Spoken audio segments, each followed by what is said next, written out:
I love that clip, and the reason why the Peter Pan trailer is in this course is because, to me, the movie was not great. The movie bombed worldwide and domestic meaning United States. That movie did not do well, but I loved it because of Rooney Mara. But the reason why I want to show it to you is because that trailer, to me, was one of the best symphonic representations, if you will, of Neverland, of the Peter Pan mythology, the mythos behind Peter Pan. And I loved it because it took so much imagination. Because at one point, when the director, the writer, and the producers came together in a room, they had to storyboard that movie. So before we see it visually on an actual trailer on a YouTube clip, they have to actually plan all that stuff out. They storyboard in thinking tanks. They're in this huge think tank and they're all thinking what it's gonna look like visually, the aesthetics, what it's gonna do. They put all that stuff together, and then for that film, I believe it was $150 million later, they come out with this amazing, mind-blowing, beautiful looking trailer. Visually, it's so sexy to the eye. Visually, it's just so beautiful because at one point, it was nothing more than someone just putting a little stencil together and putting ideas together on a piece of paper, and they put this beautiful representation, a beautiful imagination come to life. That's what we have to do.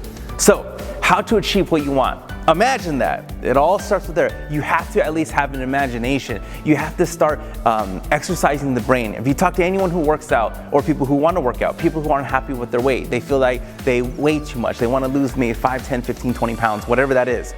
They first have to imagine themselves, okay, I want to be thinner, I want to be healthier, I want to eat less, I want to have portion control, whatever it is. And they start imagining that, and then they have to take action to do it. So that's where we have to start, is we can talk about taking the action. We can talk about doing X, Y, Z, and ABC, and we can talk about all the rudiments, all the basic fundamentals, all the basic ideologies of things you have to do. But if we can't first off believe it, if we can't envision it, if we can't even imagine what we want in detail, then everything else is a waste of time because we're actually working toward nothing. Fantasize what you want. Mental workouts. So if you want to get buff, if you want to be healthier, everyone in the workout industry always says the same thing. It's not about working out one day out of the week for 10 hours. It's smarter to work out every other day for a few hours, an hour and a half, right? It's not about how much work can you put in that one day. It's how much work can you do over time. And we mentioned it earlier, but that's what most people do. They get excited about something because all they hear is the end result. Hey, the end result is you can do blah, whatever it is. And usually it's making money or diet pills, you can get skinnier. So we always know the end result is what I want. I want the end result.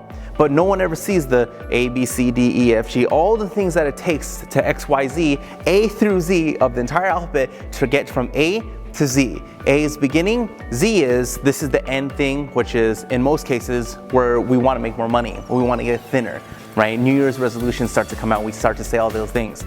So mental workouts is exercising the brain. So if we work out once a day, every single day for an hour, right? 7 days a week, you work out a different body part and maybe one day off, or one day instead of actually working out, you're just gonna go for a nice little run or a jog, stretch out the body, you do some yoga, whatever that is, right? But it's every single day is the consistency.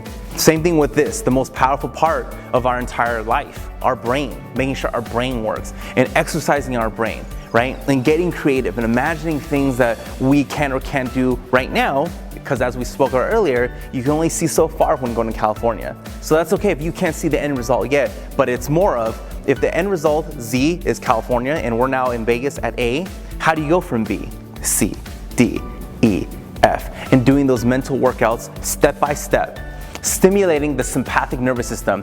You can literally just go to Google and put in stimulate the sympathetic nervous system. And all these studies will show of everything I'm saying right now isn't this James Hsu, it would be nice thinking or positive thinking. There are studies on studies on studies, not 10, not 100 studies, not 1,000 studies. There are millions of studies that have been done over the past decades of stimulating the sympathetic nervous system and how people who are successful are always imagining things. People People who are always successful do mental workouts. People who are successful have large goals. People who are successful imagine these amazing things that they had no idea how they were going to do it, and they did it step by step on how to get there. So that's why I love that Peter Pan trailer, because it's just a great representation, or any movie for that matter, of how it starts at one little thing, an idea on a piece of paper, and it grows and grows and grows. Because they imagined it, they fantasized exactly what they wanted it to look like, they do mental workouts daily, and they stimulate their sympathetic nervous system.